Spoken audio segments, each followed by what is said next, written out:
Hello, everybody. Oh, we are drinking Buffalo Trace bourbon. We've got the bottle here. We're going to go as long as we need to go tonight. I've got nothing better to do. Not that I ever have anything better to do. Where do you even start? Where do you even start?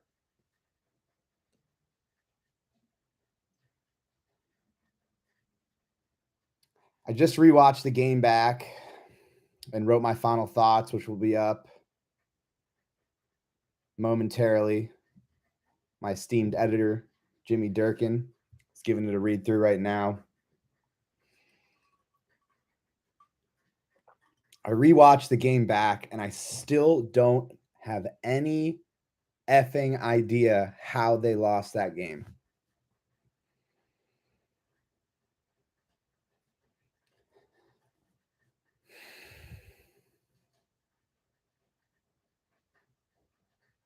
And I wish I could sit here and make everybody feel better about it, but it is what it is.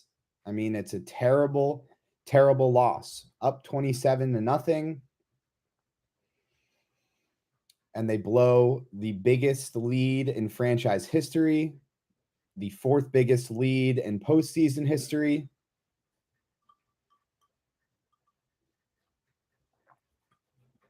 And for me, the one place I keep coming back to is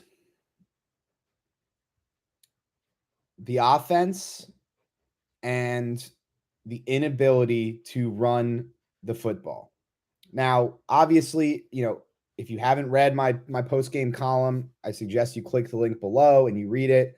I got into everything. And when something like this happens, it's never just one thing. And I know I talk about this all the time on the streams, but it's never just one thing. They could not run the ball, which means they could not take time off the clock, which means they kept over and over again facing 2nd and 13, 2nd and 14, 2nd and 11, putting themselves behind the sticks, forcing Justin Herbert to make plays. They don't have Mike Williams. The Jaguars are doubling Keenan Allen, and they just did not have the playmakers to make plays in those known passing situations. You had some plays from Gerald Everett. You had some plays from Keenan Allen, but Josh Palmer didn't step up the way that the Chargers were hoping. DeAndre Carter suffers an ankle injury. You have Michael Bandy in the game playing meaningful snaps in a playoff game, which is, nothing against Michael Bandy, who had a fantastic training camp. He's a hardworking player. I have a lot of respect for him, but the fact that he was playing is an indication of some of the failures of this roster building. And that starts with Tom Telesco, the general manager. And you have a player in the game up 27-0, end of the half. You're trying to drive and get points. Justin Herbert's at the line. They're going to run duo. Josh Kelly's in the backfield. They're going to hand it to Josh Kelly up the middle on a 3rd and 1. Unless, and this is in the play call from Joe Lombardi, there are defensive linemen in the gaps, and they have a front designed to stop an interior run. That's exactly what Justin Herbert saw. So he went to the kill, to the check that was built into the play call, and that check, for whatever reason, was a jet sweep handoff to DeAndre Carter. But DeAndre Carter was not in the game because he was hurt, and Michael Bandy was in the game. And did Michael Bandy not hear the kill from Justin Herbert? Did he not know the play because it had been practiced with DeAndre Carter in there all week? I don't have the answer to that question, but he was not prepared for the handoff. It's a fumble, and that's where the game flipped because the Chargers punt, Jaguars take over, and they score. But I wrote about this last night. Why is that play in the playbook? They've so far, before they entered Saturday night, they had run 4 jet sweeps to DeAndre Carter on the season. They had gained negative 21 yards on those plays. So the play call's dumb. The personnel in the game is inadequate, and the game flips right there. right? And then you go down the list of things that went wrong in the second half. They can't run the ball. They have seven rushing yards in the second half for a team that supposedly wants to be a line of scrimmage team.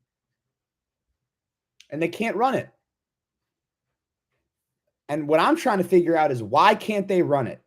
Because they drafted a quality player in Zion Johnson in the first round. He is a good run blocker. You have an all-pro center. Matt Filer has had his issues in pass protection this year. Still a good run blocker.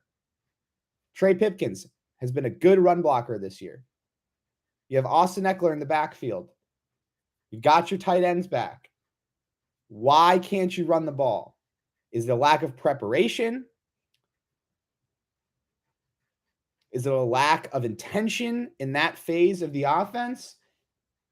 Is it a lack of focus in that area in practice? Whatever it was, this group never found a rhythm, and that blew up in their faces in the second half of this game.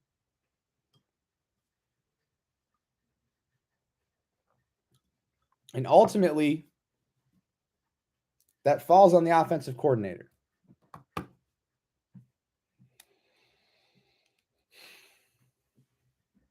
You have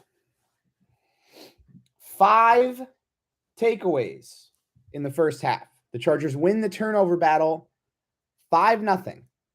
Since 2000, heading into this game, teams that had won the takeaway margin by 5 or more were 142, 4-1.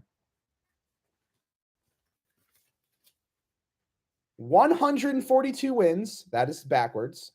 And my writing sucks. 142 wins, 4 losses, 1 tie. The Chargers are now the 5th team. It's backwards, but, I'm trying to,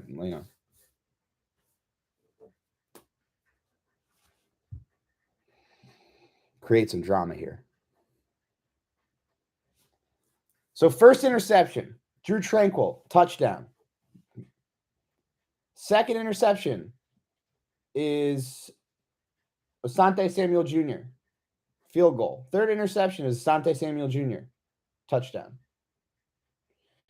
Fourth interception is Asante Samuel Jr. again, 3 and out. After that 3 and out, they punt. They get the luckiest break in the world. It hits off a Jaguars player's helmet. They got 3 shots from goal to go, which has been an issue for this team all year. They go 2 for 4 in goal to go this year. They finished 24th in the league in goal to go. Justin Herbert has Keenan Allen wide open, and he misses him. They could have been up 40-0 in the first half, and they weren't. And that left the door open. So the Jaguars make adjustments. They start going tempo, and the Chargers said, Drew Tranquill told me in the locker room that we got to be better conditioned. They weren't ready for it. Plain and simple. The Jaguars ran 12 no-huddle plays in the second half for an average yards per play of 10.5. One of those plays was this Zay Jones touchdown. The other thing they did in the second half is they started attacking the perimeter in the passing game. Out routes, swing routes, screen passes, all to the perimeter.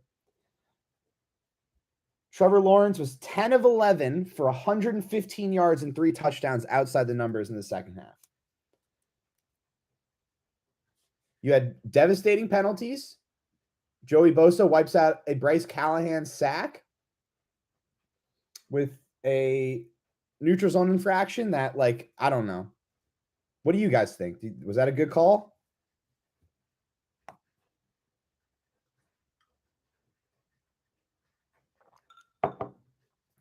I don't know.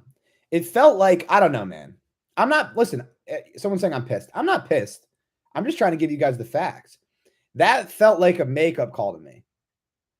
It felt like Asante had been playing physical all game. He probably should have been called up for illegal contact on the first interception. There probably was a pass interference in the end zone there in the corner on Zay Jones, and it felt like a makeup call there. I don't know. So that wipes out a sack that would have derailed that drive. You had a 2nd and 19 pass interference penalty on Jasir Taylor, who was in for Michael Davis. So the Michael Davis injury was huge because not only does he commit that PI on one of the touchdown drives, he also missed a tackle on a 2nd and 5 before the Zay Jones touchdown. And listen, like Jasir Taylor, I think is going to be a good pro, but he's young and he didn't rise to the occasion yesterday, filling in for Michael Davis. That was another killer penalty. And then you have Joey Bosa's, I don't know, what do you want to call it? Eruption? Meltdown? He felt like he'd been getting held all game. It was very obvious after the first penalty, he's yelling at the head official, screaming for a hold. He gets flagged. At that point, you're not going to get calls. Screaming at the official, insulting the official, that's not the way that you're going to get calls, because ultimately, referees can call a hold on every play, and they're humans. And so if you're screaming at them and insulting them, they're not going to call holds for you, even if they do happen. I rewatched the play that he got pissed on. I could see it going either way. He spins inside. Juwan Taylor kind of wraps his arm around him. Probably was a hold by the rule. They don't call it. Joey has a meltdown. That trims the 2-point conversion from 2 yards to 1 yard. And Trevor Lawrence reaches over the goal line to make it a 30-28 game. Next drive, Chargers try to go play action, bootleg, sniffed out, sack, screen, check down.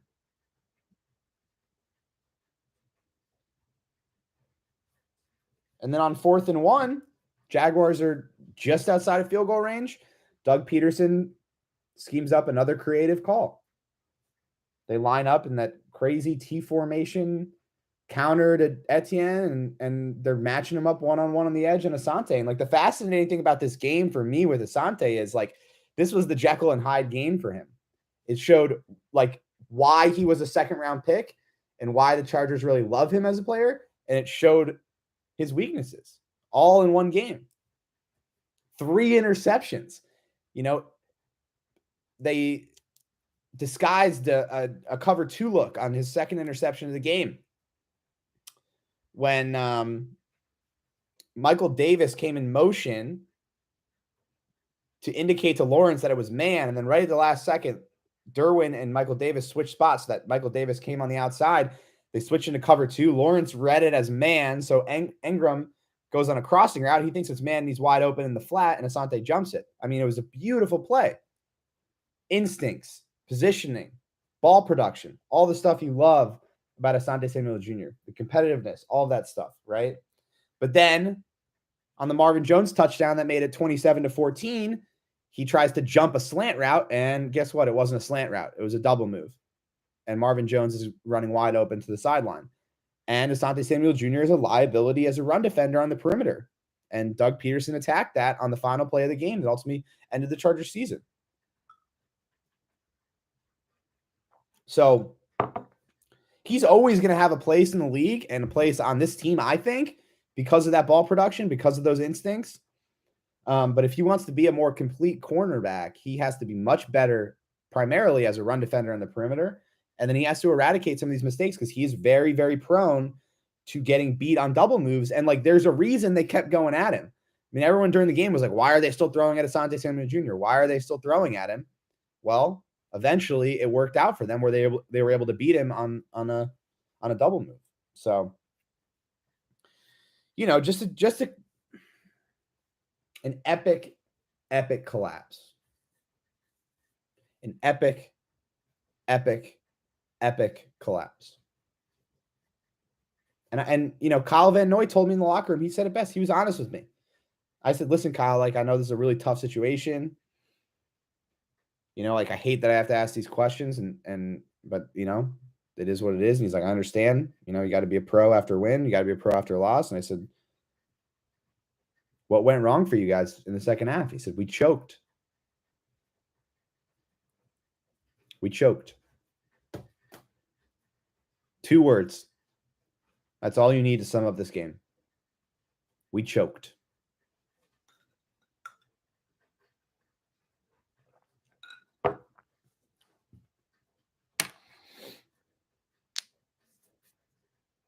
slandering Asante Samuel Jr., but no accountability for Derwin, who got beat over and over again. He got beat. I mean, like no one played well in the second half. I don't know. Like people are so weird, man. Like just because this is like classic whataboutism. Just because I'm talking about one player doesn't mean that I have certain ideas about another player. Like, yes, Derwin got cooked by Christian Kirk on an out route. I mean, burned him. And I don't know. It didn't feel like Derwin was the same player after that whole quad injury situation from what I saw on tape. I don't know if that's a real thing. But we didn't see the type of playmaking that we're used to from Derwin. And he lost some reps, absolutely. So there you go. How about that? It's a bourbon stream. So if you're coming in the comments, better be prepared. All right, let's talk about Brandon Staley. So I wrote about it in my final thoughts.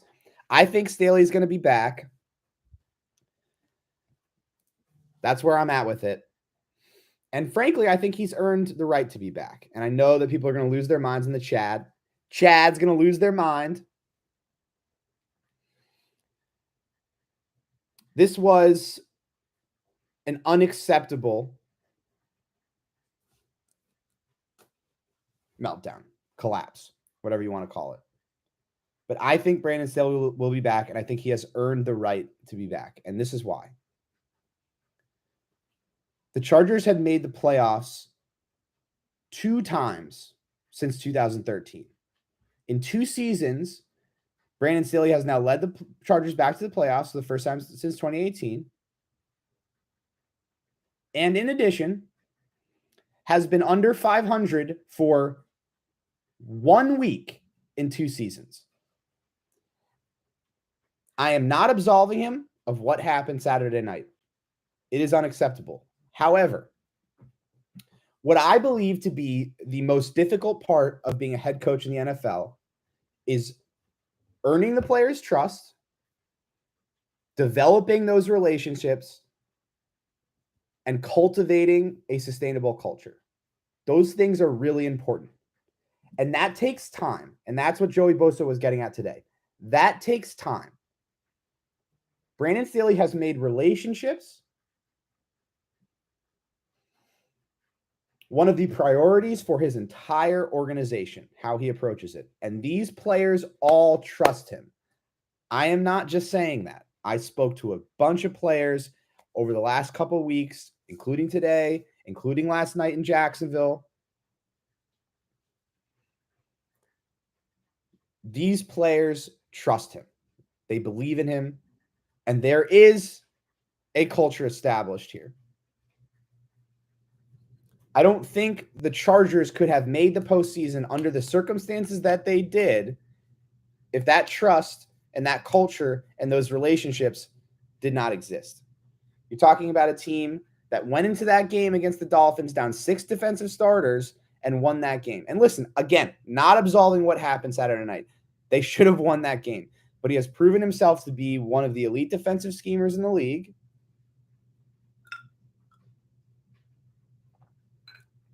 And he has proven an ability to cultivate those relationships and that culture. And the most important thing, right, in the NFL is results. And as long as you are taking steps gradually or quickly to your goal, that's what's important. What I can't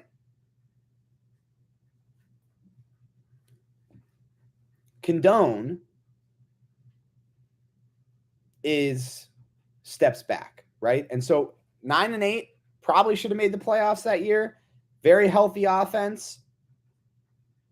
But that's the baseline. That's where you start in year 1. Year 2, you fight through a ton of injuries. You make it to the postseason. You win 4 in a row to get into the postseason. And you make the playoffs. That's a step up. Okay? And so in that sense, like as long as you're taking those steps and you are improving year to year, I think that you earn yourself another season. Now, if there is a step back, to me, that creates a different conversation.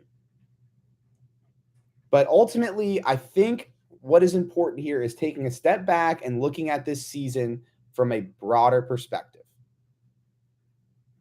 And a lot of head coaches would have been unable to lead this team with all of these injuries to the playoffs. And I think he deserves credit for that. I think he's a good head coach. I think that he has proven that there are areas that he has to improve in. I think the way he handled the Mike Williams situation was a mistake. I think he will learn from it. I am not absolving him of what happened Saturday night. He has to wear that as a head coach, and he will when we get to talk to him.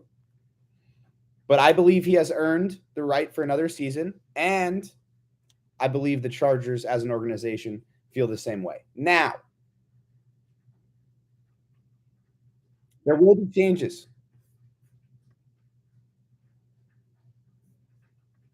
I fully expect that there will be changes.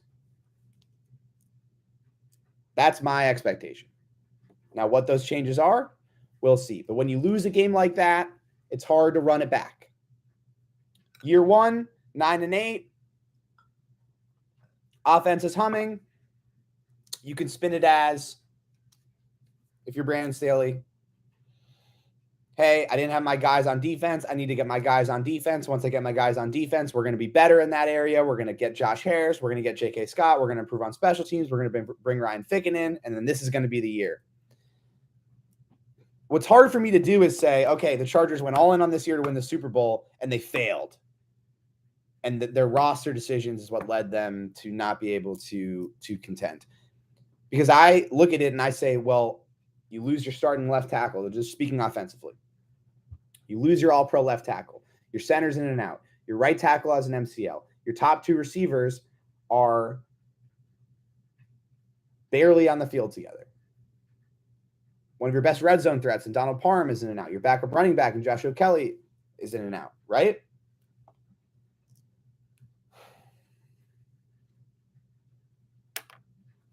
You lose J.C. Jackson, who you thought was going to be a key piece of this defense. You lose Joey Bosa. You get cleaned out on the defensive line.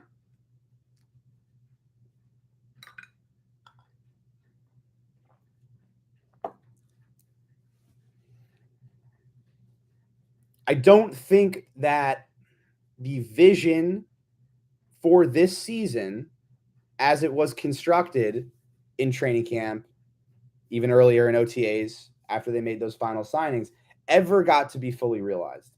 And part of that is self-imposed, right?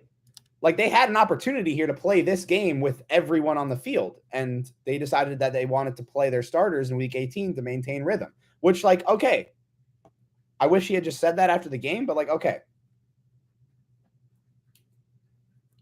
But, like, at what point this season, and Chad, you let me know, at what point this season did we see this team fully healthy besides the Raiders game?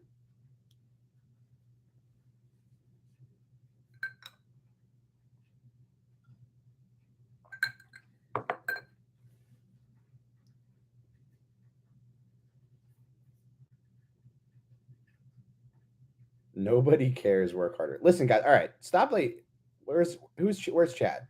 Chad. Week 2 against the Chiefs, Keenan was out. Okay, we're banning. It's a bourbon stream. We're banning. Wheelie, you have been banned. How do I fully ban? Hide user from this channel. Yes, banned. Message deleted by Daniel Popper. I can't do the ban chant anymore because the people next door get mad. So just chant it. Chad, chant it. All right. So, all right. We're 25 minutes in. I've been ranting this whole time. Let's get to some questions. Daniel Bopper. Scene Kid Santa. Change it to Daniel Bopper, and you've got a good bit there.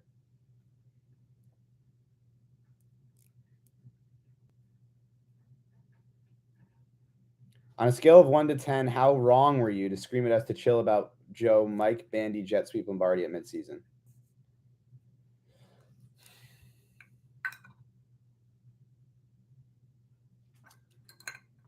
Now, you guys can correct me if I'm wrong here, but I feel like my take was a lot of injuries, a lot of football left to be played. Let's see how the season plays out, and then let's evaluate at the end of the season. That's how I felt all along. Was that not my take? If you have proof, if you have receipts that prove otherwise, absolutely. But I feel like my take all along was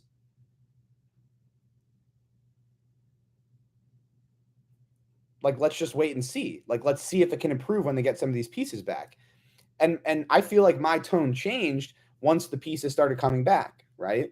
When you get Mike and you get Keenan back and Corey's back in there playing consistently and you get Trey back, it's like, all right, you've got your pieces back. I think I wrote this after the Colts game.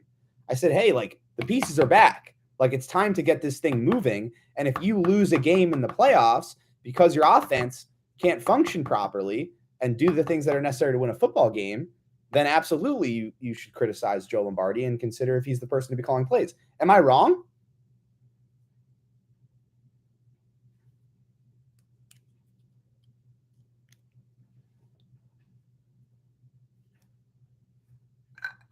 Oh my God. It's moving too fast. If you send a chat in all caps, you will be banned automatically. That I hate that. From here on out. Except for Nick, who says, nope, I'm not wrong. Appreciate it.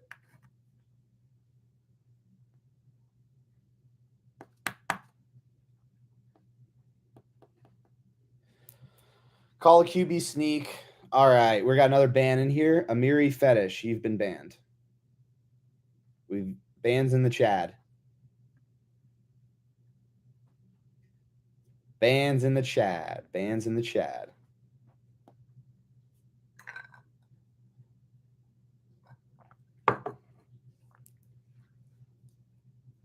It's a bourbon stream. We only ban in bourbon streams. Oh, some of you are trying to get banned. See, this is what stinks. When the streams get too big, we get all the trolls in there. When it's just like 120 people in here, it's like all the diehards in here, and we're like having great conversations about like X's and O's and Jasir Taylor at outside corner. When it gets this big, we just get all the trolls in here.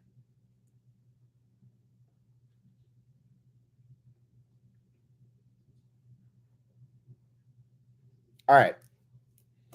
We're 27 minutes in.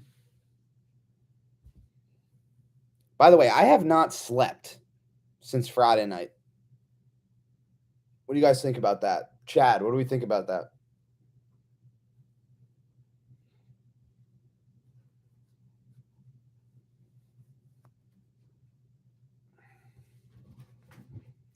You look like it. Thanks, Jorge. Appreciate you, bro. Jorge's an OG.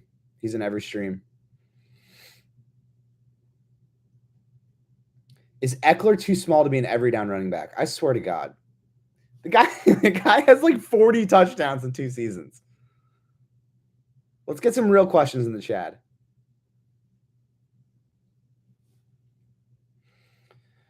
Should Chargers go wide receiver in the first round? Maybe. Hell yeah, we can get into some draft talk. We can get into free agency. It's the off season. Let's go.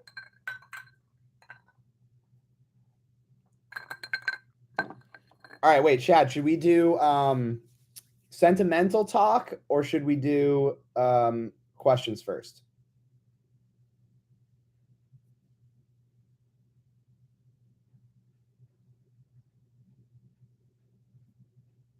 Questions. Okay. God, I honestly, can I like adjust the chat after? This is like great production quality. All right, let's do questions. I'm just going to scroll through and look for questions because, all right, we'll start now. Start putting your questions in. I'm going to scroll through and find some good ones. We'll do sentimental at the end.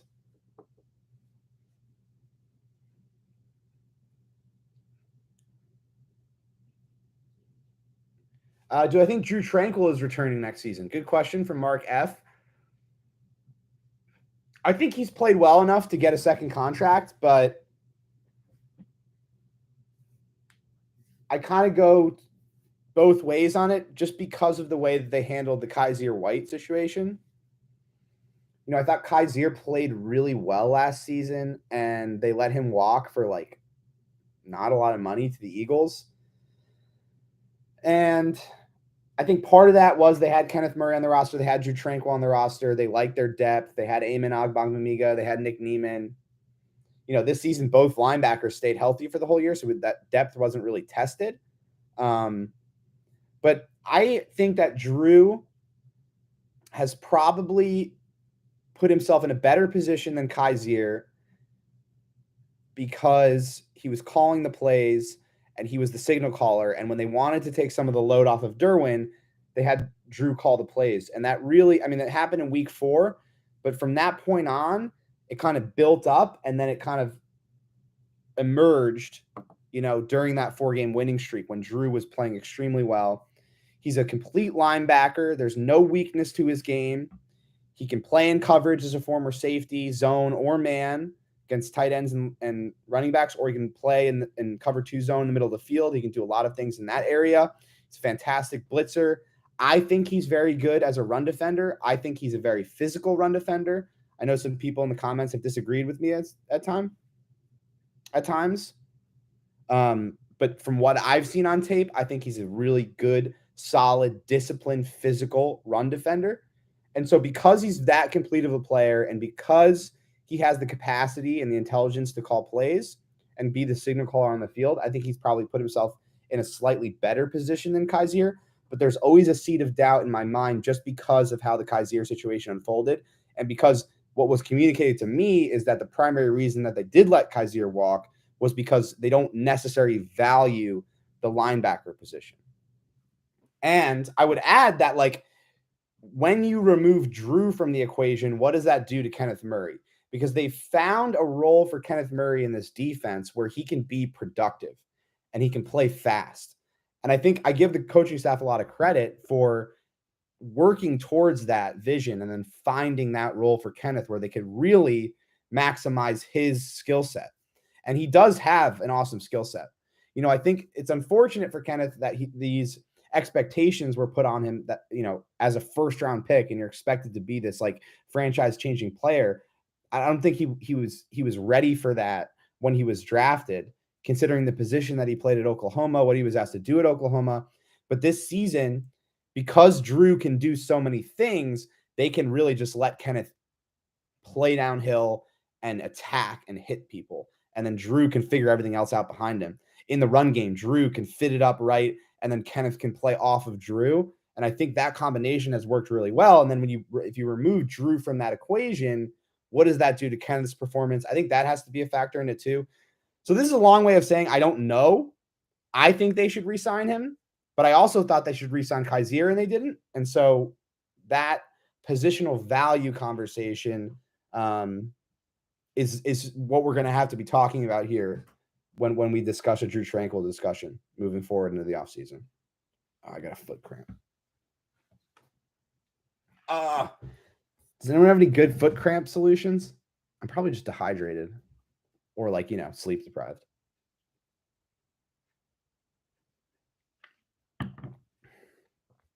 Okay, a lot of Lombardi questions. I don't know if Joe Lombardi is getting fired.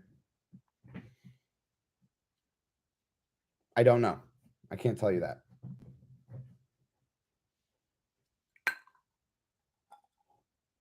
But considering how this season has gone, considering conversations I've had, I think it's a possibility.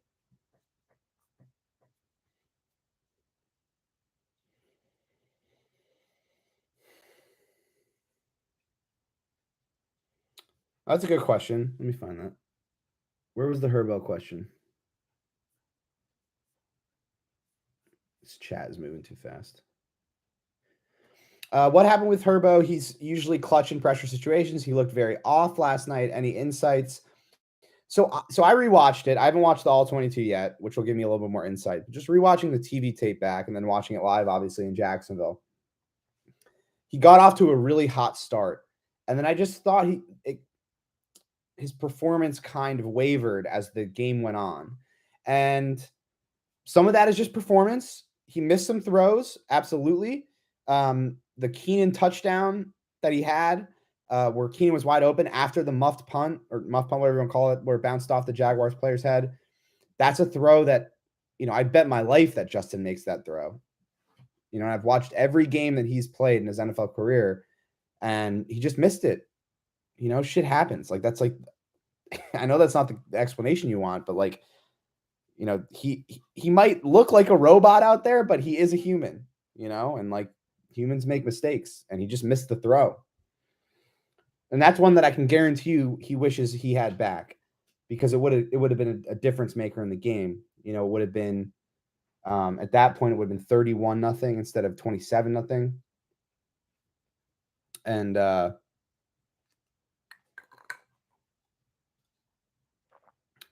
felt like a big moment in the game. And then, I don't know. I haven't dug into this, so I don't want to get too far into it.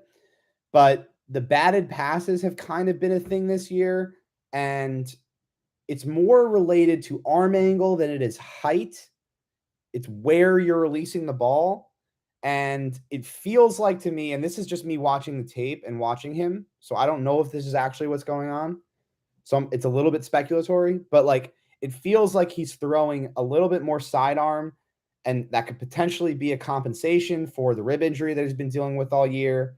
But in this game, and then also could be a factor is, defensive linemen have been very good this season about getting their hands up in the quick game because they know it's coming in some of these situations. Third and 2, 3rd and 3, 3rd and 4, 3rd and 5. They're trying to hit stick. They're trying to hit the flat. They're trying to hit some of these shorter routes, to be, to find those layups for Justin Herbert, I guess is how you would phrase it. But there were a couple throws where, they had real opportunities to convert. Like there was a 3rd and goal where Justin threw it and went off the guy's helmet. That would have been a walk-in touchdown for Keenan. And then there was the screen pass to Eckler out to the left where they had it set up perfectly. It was a perfect play call for the blitz, and Justin just overthrew him a little bit. So, just a little bit off, just a little bit off, and a couple mistakes in key moments. Like, when you blow a 27-0 lead, it's never on one person, like everyone has to make mistakes that lead to that. So I still think he played well. I think he played exceptionally well in the first quarter, and I think it tailed off a little bit as the game went along, and he just missed some throws that he usually makes. And the only explanation I can give you is that he is a human, but this is the NFL too. And, ultimately what separates the greats from the goods is making those plays in those moments.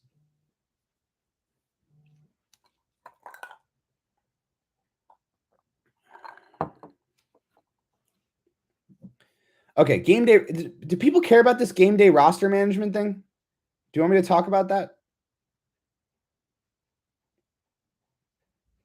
Roll your foot with a can of soup. That feels like a lot of effort. I'm not going to lie. All right, so wait, what's the issue with the roster management?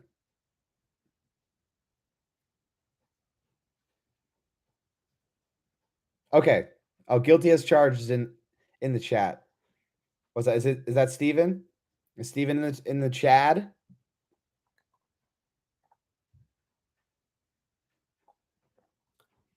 Steven, should we save this for the pod that I'm going to be doing on guilty as charged and talk about it then, or should I do it in the stream?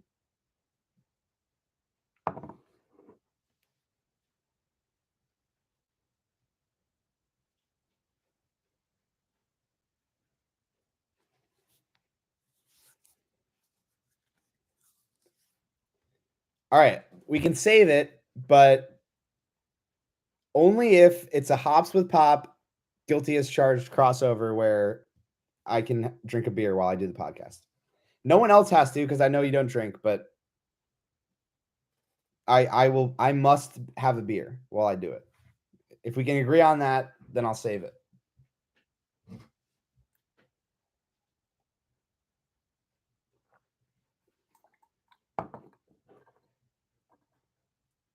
All right. All right, you're welcome. All right, I'll do a little roster management. We'll talk about it more on the pod when I go on the pod with Steven. But like, so I guess you guys want one of the activations to be a wide receiver. So Jason Moore over Larry Roundtree, for example. Yeah? Is that the logic? Because like when you talk about it, you got to talk about specifics. Okay, Joe Reed or John Hightower over Larry Roundtree.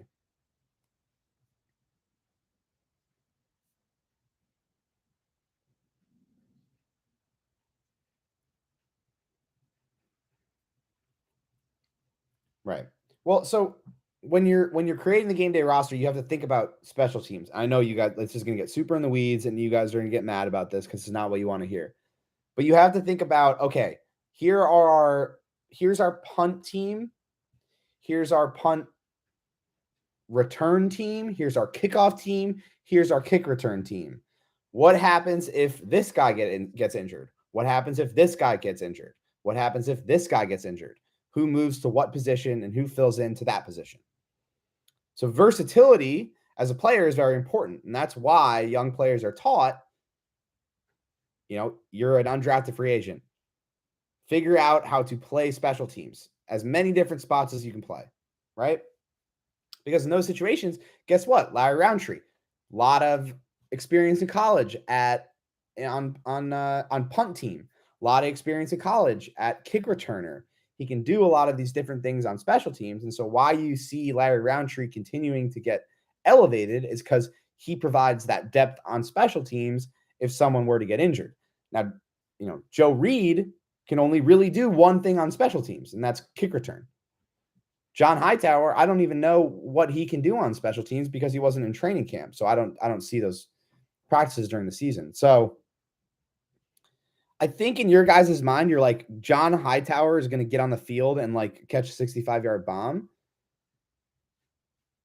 Like maybe, but when you're building the game day roster and the 48 players that you have to use, versatility on special teams is like absolutely essential for the final 15 spots on that game day roster, And so, and ultimately, like, I trust Michael Bandy more than I trust any of those other receivers because he's been in training camp and he has made a lot of plays. And like, I've seen him and I know what he is as a player. I think in that specific situation, it was just like a shitty situation where he was put in a really tough spot. That to me is on coaching, not necessarily on roster management. Does that make sense? And we can talk about it more on the pod, Steven.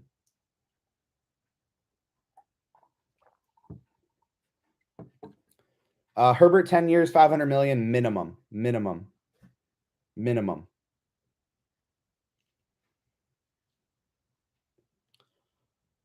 Was that Keenan's last game as a Charger due to Chargers cap situation? Damn, I literally went up to Keenan in the locker room to interview him, and he said, "Yeah, I'll get you in a sec." And then he went to the showers, and then I never got him.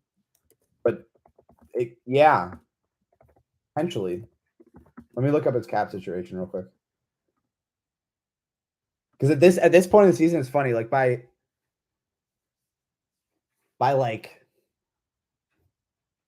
end of January, like early February, I have the whole cap sheet memorized and I can like name this shit off the top of my head. But I'm so in like games, tape, schematics, all that stuff, like in the middle of a season, that I don't even start thinking about the cap situation and all that stuff. Like I'll like honestly, like I'll probably create my my spreadsheet tomorrow. Can I get some spreadsheets in the chat? Some spreadsheets in the chat. Let's go.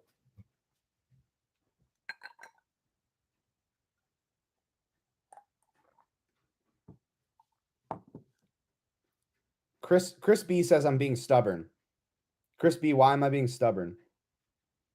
Oh, James has the spreadsheet emoji. Spreadsheet in the chat. Chad B, why am I being stubborn? I'm calling you out, Chad B. Oh, it's not Chad. His name is Crispy, but we're gonna call him Chad B. 4 wide receivers. I'm being stubborn because, well, can you elaborate, please, Chad B?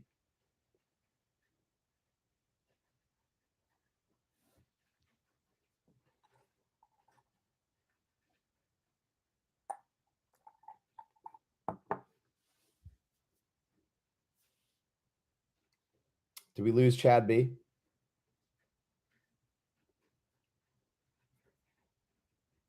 I think we lost him, guys. Mario, are we going after D Hop? Do we know what DeAndre Hopkins ran at the combine? I think the last thing you need, he ran a 4.57. The last thing you need is, listen, great player, but a lot of overlap between his skill set and Mike Williams' skill set. All right, we were talking about Keenan, right? We're gonna have to end the stream soon. Bourbon streams are like a meteorite. They flash and then they're gone. All right, Keenan's cap situation. So Chargers can save 14.8 million in space by cutting him this offseason. And they could save an extra 2.7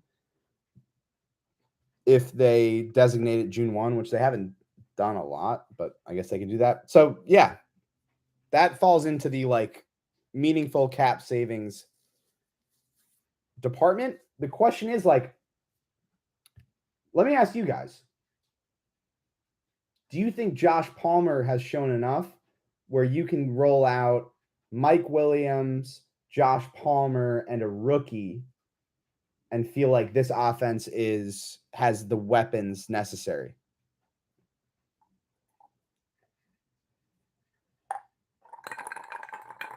All right, a little more. I mean, it's the season finale, right? We got to have a little bit more bourbon. Just a little bit. Yeah. I'm kind of with you guys. Yeah.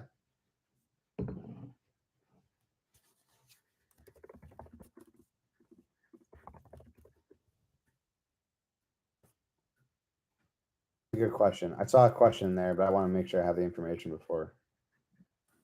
Okay, yeah. Yeah. This is good. I'm starting to look in these over the cap stuff. Start getting my shit together. All right. All right, this is all we have left. And we have to get to the sentimental stuff, guys, because I just want to thank everyone for supporting me and creating a community. But I'm not going to get into it now. We're still doing football talk. Guyton was on a 1 year. Guyton was on a 1 year contract, so they'd have to re-sign him. What happens when someone gets injured? Oh, Chad B's back. I need you to elaborate, Chad B. I do not understand the full context of your questions.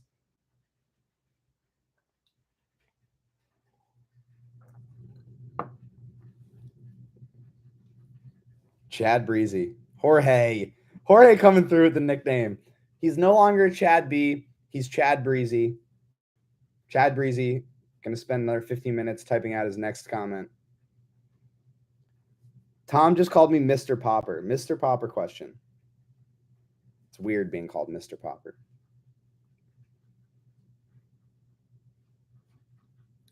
Change needs to be done from the top down. Is John Spanos the top that needs to be changed? I can elaborate further. How do you change ownership?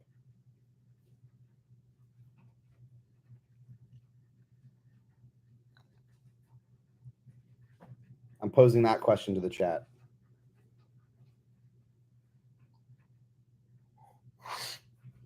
I will not repeat that.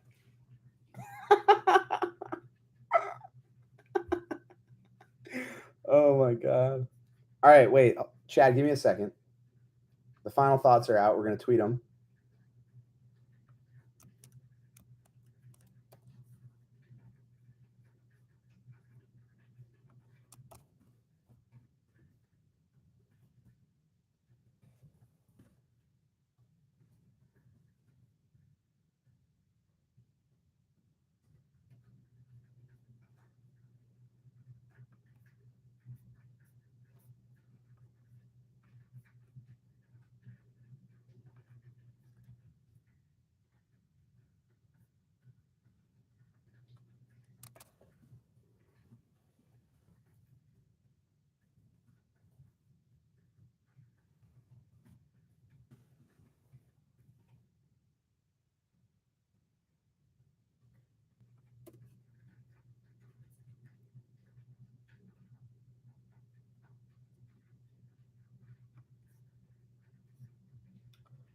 All right. Final thoughts are out if you want to consume more content.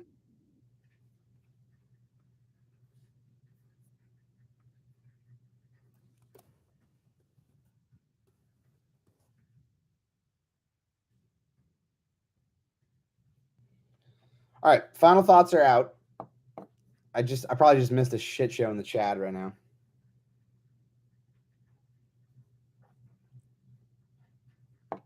Oh, Zach Hansen with a good question here. Oh, Zach Hansen, I will get to your question. But Chris knows my soft spot, which is music questions. Do I use Splice? Chris, yes, I do use Splice specifically for vocal samples. I like to use it and take vocal samples and chop them up and use them for either atmosphere, or I've tried to use them for like main melody stuff in my music with the vocals. I've heard that Splice has a lot of good drum samples, but I have not really used it because I have a lot of good sample packs and I know those sample packs really well. And so I can find like the snares and the kicks and the claps and the hats that I really like because I've kind of like I have like a lot of samples in there and like I know the ones that like I want depending on the vibe and whatever. Chris also asks if I use OTT compression, a very small amount on my lead synth, and that's pretty much it. But you don't want to go over like 12, 13% is usually like the maximum I would use on OTT because it kind of gets like a little, I don't know what the right word is, but like kind of like fake. Like it doesn't sound natural or organic if you put too much OTT on it. And you don't want to use it on everything. So you want to use it on the things like that you want to like really shine in the track. And so I like to use it like on my lead melody, and that way that like kind of shines and there's no OTT on anything else, and it kind of differentiates the lead a little bit. So no one else cares about this, Chris, but I appreciate you asking those questions. And then I had another question here. I totally forgot what it was.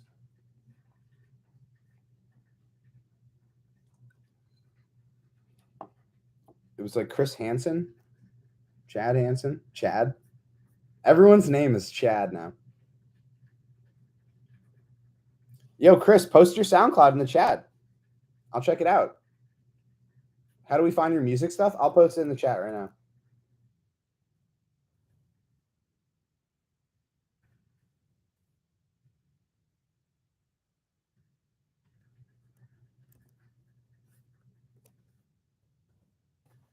It's in my Twitter bio. Oh, it's in my Twitter bio.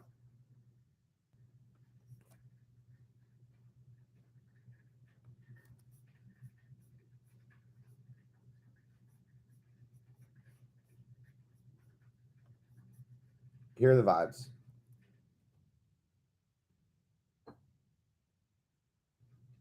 Stop. Who said that? Xavier Flores, Lombardi just got fired. You're getting banned because he has not been fired. He is not. Banned. Banned for misinformation. We will not allow it in our chat.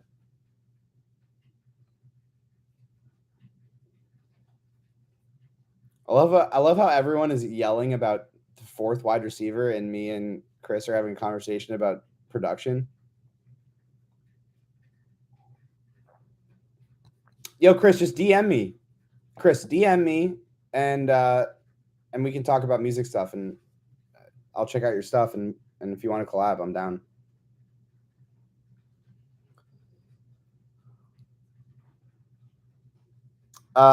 Trading Keenan is like, I don't know. I think they tried to trade Keenan last offseason, but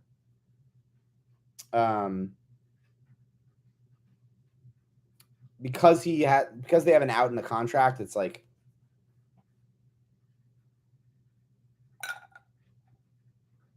not a ton of leverage there.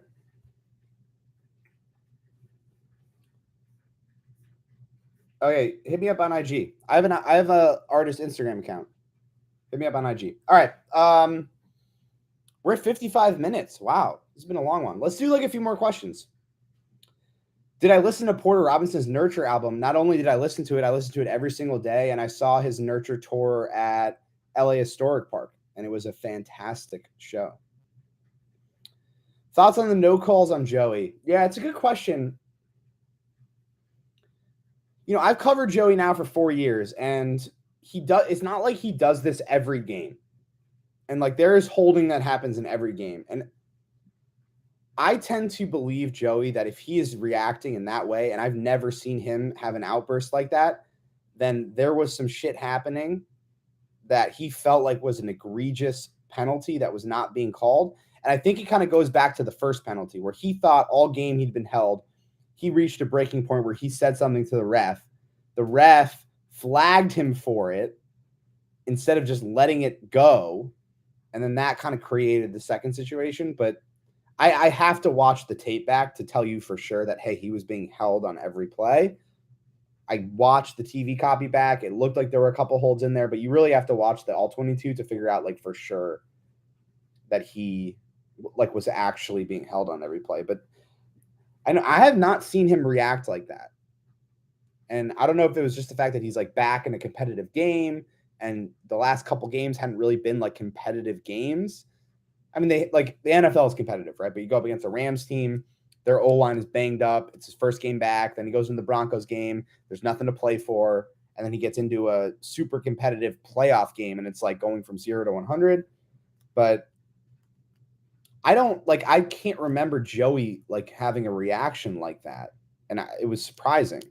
And so it felt like there was something weird going on with him and the ref from the first penalty.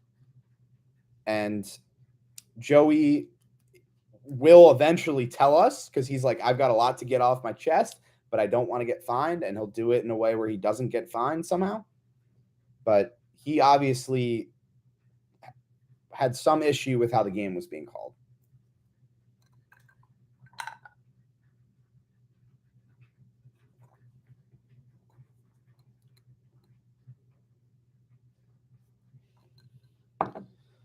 I'm honestly like curious, like how did you what were you guys doing during this game? Like what happened? What were you doing when that? By the way, I didn't know the field goal was that close because where we sit, like I can't see how close it is. So I just saw the refs put their arms up, and I tweeted out my final score, and then I went downstairs.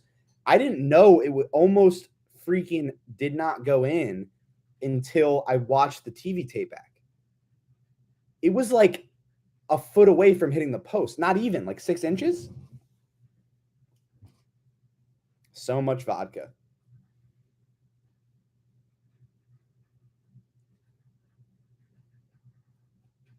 Trevor Black asks, are you a Chargers fan? I am not a Chargers fan.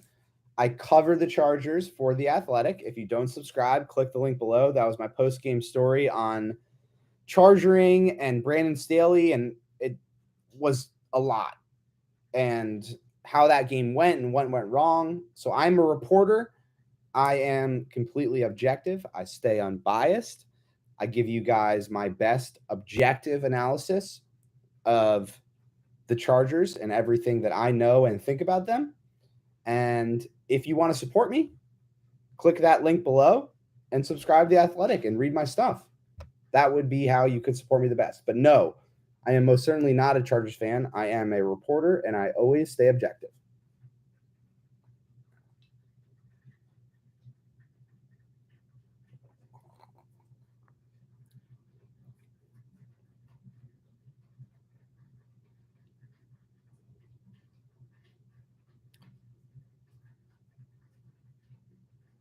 Ooh, Jacob Alvarez. Is LaFleur from the Jets a good option for OC? That is a really good point. I had not thought about that. And the answer is yes. The answer is 100% yes. And a fantastic point from you. Really fantastic point. That is a very, very good option. Yeah. Mike LaFleur, to be clear. Matt LaFleur's little brother was the offensive coordinator for the Jets this past season. Rams hired him already? Really?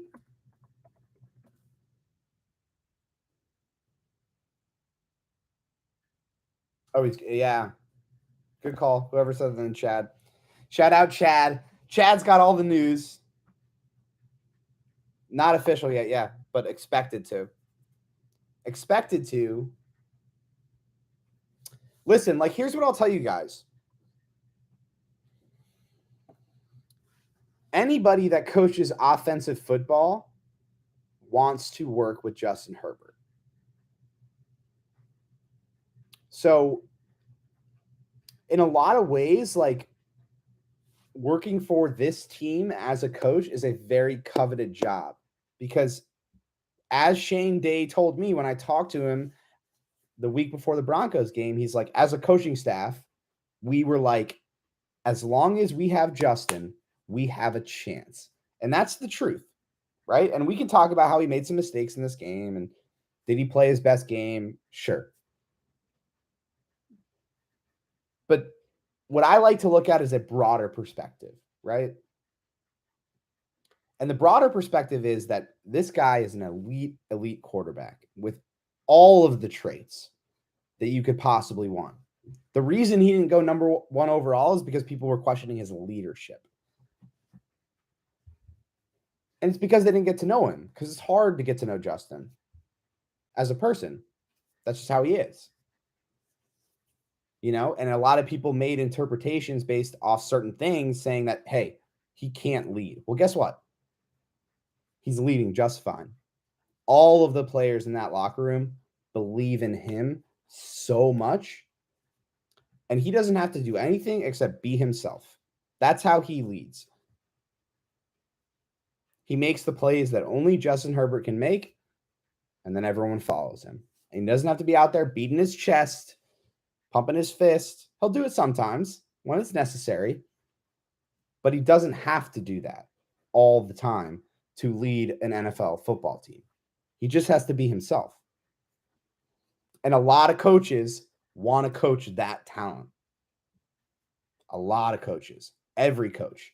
And that is why every time I do one of these streams, I get a million Sean Payton questions. Don't you think Sean Payton wants to coach Justin Herbert? Here's what Sean Payton's thinking. Well, he's already learned my offense. And what I could do with him in my offense is way better than what Joe Lombardi could do with him in my offense, because I am the brains of my offense. But the reality is, like, that was never going to happen. It was never going to happen. And it's why every time someone asked a question in the chat about Sean Payton, I didn't answer it because it was never, ever going to happen. And it still is never, ever going to happen. But when you have a quarterback like Justin, it will attract the best of the best when it comes to offensive coaches that are available. And the tricky part is the way the NFL system is set up, they can't go out and just get any offensive coordinator that exists, right? A lot of offensive coordinators that are already play calling, they're not going to come. But if you're an offensive coordinator that isn't play calling,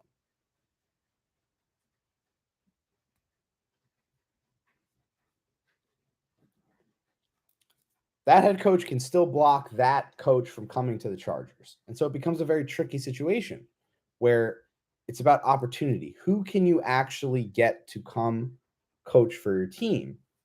And that's why the Mike LaFleur situation is a very interesting one, and one I hadn't really considered until it was mentioned in the chat, because he is mutually parted ways with the Jets and he's available. And so there's none of those hurdles to leap over. Ooh, that's another good one. I'm going to start writing some of these down. That's good. Frank Reich's another great one. Jim Speece with Frank Reich. Very good one. I'm going to put together a list of these guys.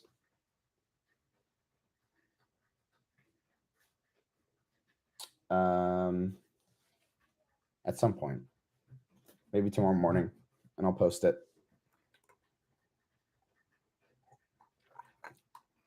Who else we got? Yeah, give me all the names. Anybody we haven't mentioned? No, Cliff's not coming back from Thailand. Yep, we got Joe Brady. Lou Holtz from Notre Dame. I can't decide whether to shout you out or to ban you. I think we got a shout out. Jose says Lou Holtz from Notre Dame. Kellen Moore's not coming from. That's like so it's a perfect situation, right? Kellen Moore is calling plays in Dallas. Mike McCarthy would never let Kellen Moore take a job with the Chargers. He could just block it.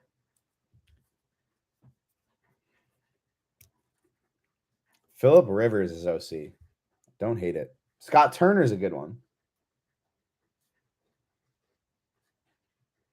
I like this. Pep's a good one. Damn, you guys got some good suggestions. Nagy's also a good one.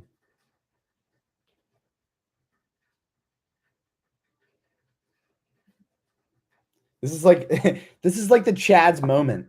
The Chad's been waiting all season to just spew their freaking OC candidates. And you guys are taking full advantage. Urban Meyer. No. Tom, I'm not going to ban you, but you need to put yourself in timeout for that suggestion.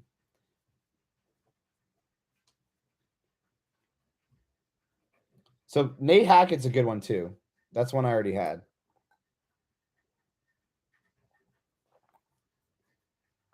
Pep Guardiola. John Weaver with the suggestion of the evening. Here's how much faith I have in Pep Guardiola. He could come in, no knowledge of American football, and lead a top 10 offense in DVOA in the NFL. No doubt about it. Ooh, that's a good one too. Hold on. Let me look one thing up and then I'll shout him out.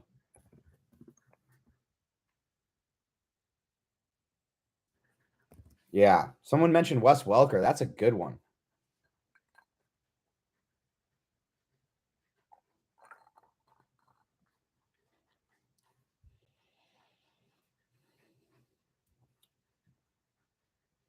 Yeah. So a lot of these guys you're throwing out, like Kafka, offensive play caller in New York. Kellen Moore, we already talked about. Ooh, Josh McCown. I don't hate that one. I covered him in New York. Josh McCown is one of the best human beings I've ever met. Deion Sanders, come on. Tim Tebow, what are we doing here? All right, we're cutting this off. Chad, I've got a Bart Simpson in the chat. You always take it too far. Dan Fouts, it always goes off the rails. Why does it? I'm asking you this honestly. Give me an honest answer in the chat. Why does it always go off the rails? Why can't we just have? We got Mike Ditka in the chat, Emmanuel Acho in the chat. Why can't we just have a normal conversation? Why does it always have to go off the rails?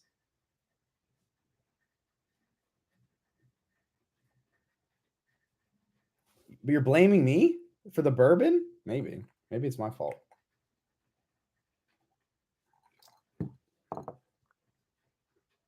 The chat is nuts. The chat is wild. Morgan Freeman. Maybe I'll watch Shawshank Redemption tonight. Oh, that's actually not a bad call. Drew Brees. Maybe. I don't know. Just writing the names down. Dan Orlovsky. That would honestly be funny. They were just like, hey, Dan, let's see if you can do a better job.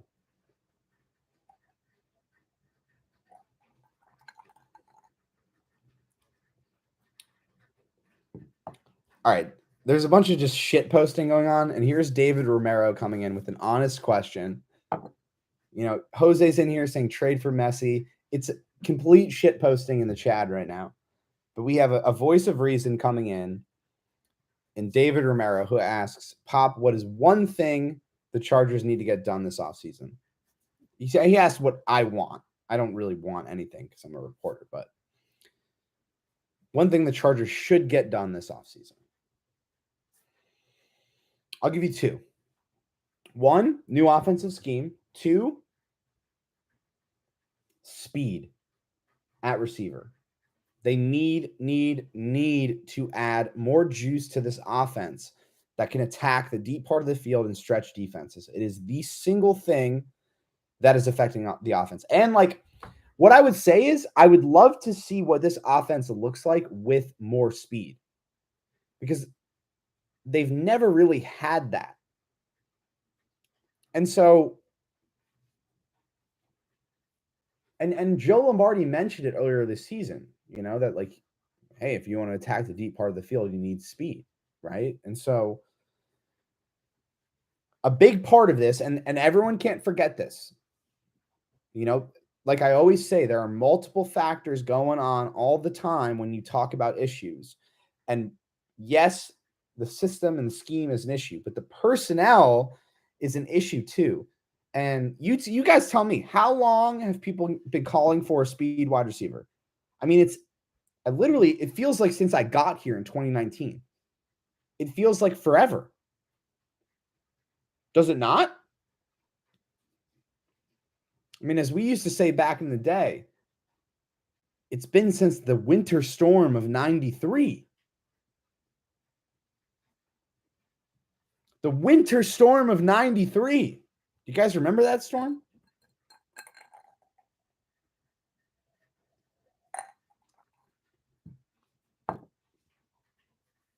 Sign LeBron? That's not a bad call either. What if the Chargers just went to LeBron and were like, hey, things aren't working out with the Lakers. Come play tight end for us. Let's see what you can do. I think that would be fun. All right. We've done 2 bourbons. Is everyone ready for a little sentimental end of season? I don't want to call it a rant because it's going to be like subdued. But like, I just want to let you guys know how much I love you guys. Can we do that real quick? We've been going over an hour. So everyone's saying no. I need you to tell me yes. I need you to approve this. All right. I'm just going to do it because the chat's a mess right now. So I just want to say that I appreciate all you guys in the chat, everyone that's been coming to these Hops with Pop every week, coming and supporting me. It means the absolute world to me. Anyone in the chat that subscribes to The Athletic, that reads my stuff, like, I cannot tell you how much it means to me that I get the support that I do from all of you. And I would not be who I am without all of you guys and all of your support on everything that I do, because like, you write stuff, you put stuff out into it, on the internet or whatever. And like, it's like, who's going to read it? Who's going to care?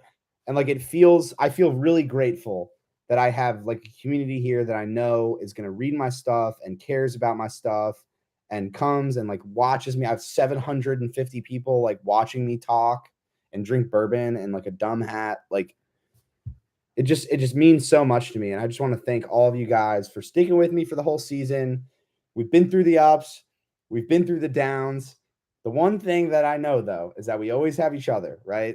I will be here in front of my computer with terrible production, talking about the Chargers every single week. And that's never going to stop.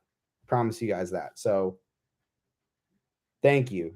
Thank you, thank you, thank you, thank you, thank you, thank you from the bottom of my heart. One last plug before we go. If you are not subscribed to The Athletic, it's where I do my best work. I suck at talking. I'm much better at writing. So click that link below. Subscribe to The Athletic. Support me. And I just want to tell you guys that I appreciate you. That's all. So there's my sentimental bit. Okay? I know. It was cheesy, but I just wanted to tell you guys I thank you.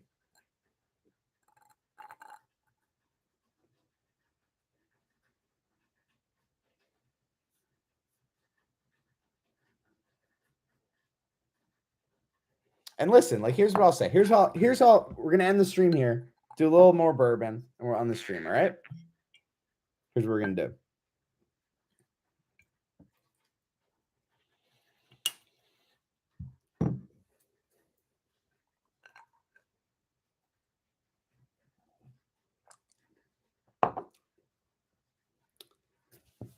In this business, in your business as fans, in my business as a reporter, it's going to be good moments. There's going to be bad moments. But we got each other. In the Chad, we've got each other. We've got each other. Always. Always. And it's all love. And it's all positive vibes. And here's how we're going to end it. Positive vibes. Positive vibes in the Chad. Yeah? Positive vibes in the Chad. All right, everybody. Positive vibes in the Chad. We'll end it there. Thank you again. I appreciate everybody. Thank you for reading all my stuff all season. I really, really, really appreciate it. And we'll be doing these periodically throughout the off season. I don't know. I'll probably just tweet out, hey, anybody want to do a stream? And you guys will be like, yeah. So we'll figure it out. Like if news happens, something important, we'll get back on here and we'll talk and we'll chill and we'll have a beer and hang out with each other, But it changes in the off season. Doesn't become a weekly thing, but that's sort of what it is. So appreciate everybody for reading my stuff and coming here for the 2022 season. And as always, peace out, everybody.